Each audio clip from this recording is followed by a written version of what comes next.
In the triumphal entry, Jesus makes a single declarative statement that he is king. We miss the metaphor, we miss the picture, because to us, a king in this situation would ride in on a large white stallion. It would be a victory parade, it would be a show of force. Our picture is the king coming back from the spoils of war and showing his might and power. But Jesus is a different kind of king.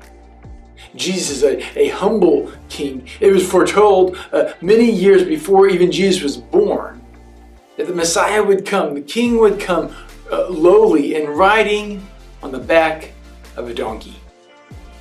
We see him riding on a donkey and we're thinking that's a poor man's ride. We see that we see a donkey as a work animal, as a pack animal, something that's there. It's strong. It's kind of dumb. It's kind of just there to move things along. But for them, the king riding on a donkey was a symbol. This was declaring that this is who he was. For us, it would be like the president coming to town in the back of a Ford Focus, or in a Toyota Corolla, which just doesn't quite fit. It's not the same sort of thing. Ever since Kennedy's assassination, instead of riding in elegant luxury cars and convertibles, the president has ridden in like bulletproof Suburbans. I mean, they are protected against all sorts of attacks. But Jesus, he rides on the back of a donkey. He's strolling slowly along down the mountain into the temple. This is not a quick ride. It's not a show of force. It's a simple declaration that he is the one they've been waiting for. See, Jesus is a different kind of king.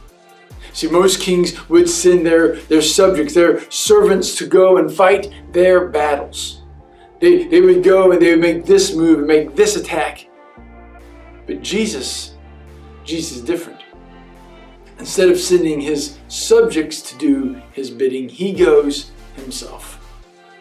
Instead of his subjects dying for the king dies for his subjects. The king died for us. And in so doing, he wins the victory that brings us peace. See, we live in a world that is at odds with God. They're trying to sell us a package of lies, a package of promises that will not pay, that will not deliver. That we find ourselves constantly at odds between what God desires for us and what the world calls from us, what the world offers for us.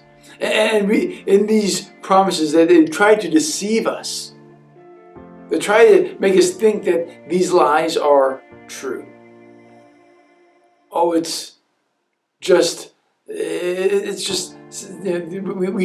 come so long, we've come so far. Yeah, we've progressed since then. Those are old ways of thinking.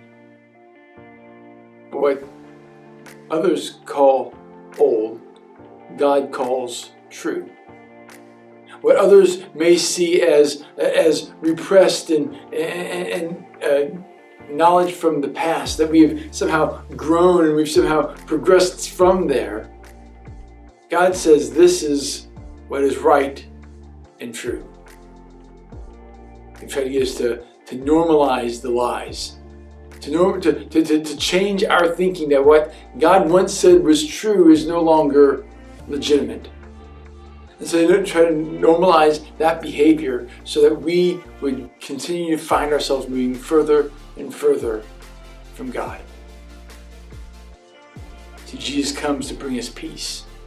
Jesus comes to show us the truth. Jesus comes to show us how we can still live out the truth in the face of the lies we face today. See, Jesus came to fight the battle. And by dying on the cross in our place, we can know peace. We can know peace from the lies. We can know peace from the battle. as we learn to walk in step with Him. So as we look over these next few weeks, as we begin to ponder through the price that was paid and how we can fight, how we can find our peace in the midst of the war around us, in the way and the thinking of God. I thank you for joining us. I pray that you would join us over the next few weeks as we prepare for Easter and we look at the peace that Easter purchased for us in the death of Jesus and through His resurrection, that we can know the joy of the Lord.